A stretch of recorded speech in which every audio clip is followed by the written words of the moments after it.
কে শুনেননি? ইমামে আযম আবু হানিফা গুরুত্বপূর্ণ মাসালা সিদ্ধান্ত নিয়ে ফয়সালা দিতেন।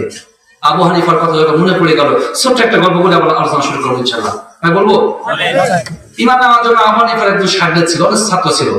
একজন ছাত্র ছিল খুব কাছে, মাঝে মাঝে হুজুরকে বিভিন্ন প্রশ্ন করতো, আবল তবল কথাবার্তা হুজুর জানতো।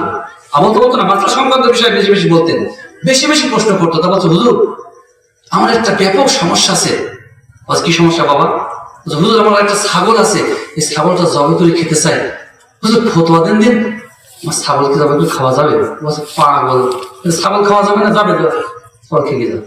বলছে হুজুর সমস্যা। বলছে কি? বলছে হুজুর এই ছাগলটা সামনের সাইড দেখতে ছাগলের মতো আর পিছনের সাইডটা দেখতে কুকুরের মতো, হুজুর ফতোয়া দেন দিন, এই ছাগলের গোশ খাওয়া জায়েজ না হারাম? আবু হানিফা মনে মনে বলছে, কত বড় পাকনা মুরিদ, বাড়িতে মশলা তৈরি করে নিয়ে এসে আমার আক্কা বেতাই একটু বাড়িতে মশলা তৈরি করে নিয়েছে, এই বেটা এরকম ছাগল হয় নাকি? আচ্ছা হুজুর শুধু আপনার বকেন, আপনার বাড়ি চলেন, এরকম ছাগল আজকে না দেখাই দেবো।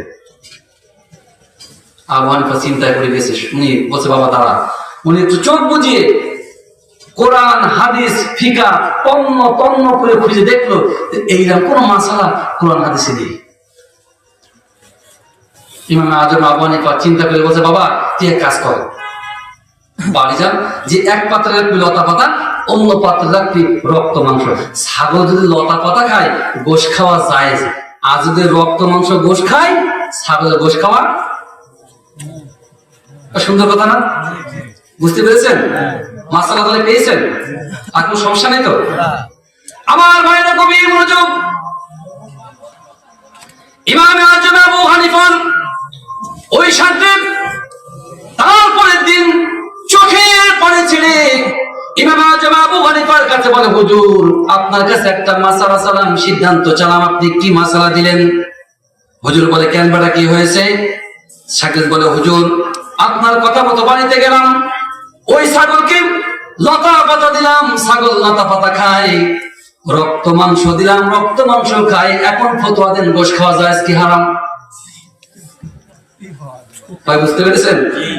এখন আপনারা বলেন তো দেখি, এই ছাগলের গোশ খাওয়া জায়েজ না হারাম?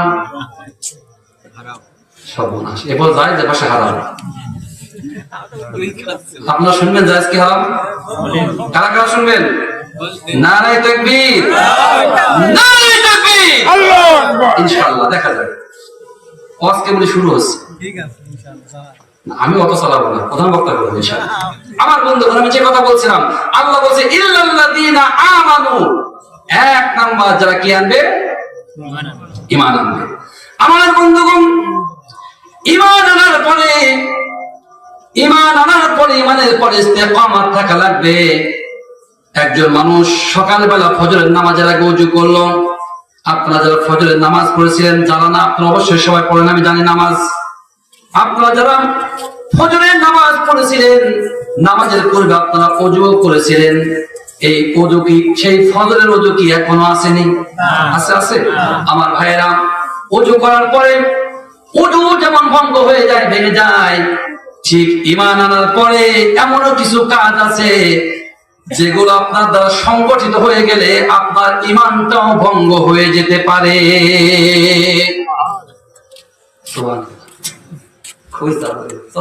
সুবহানাল্লাহ বলেন কি করে?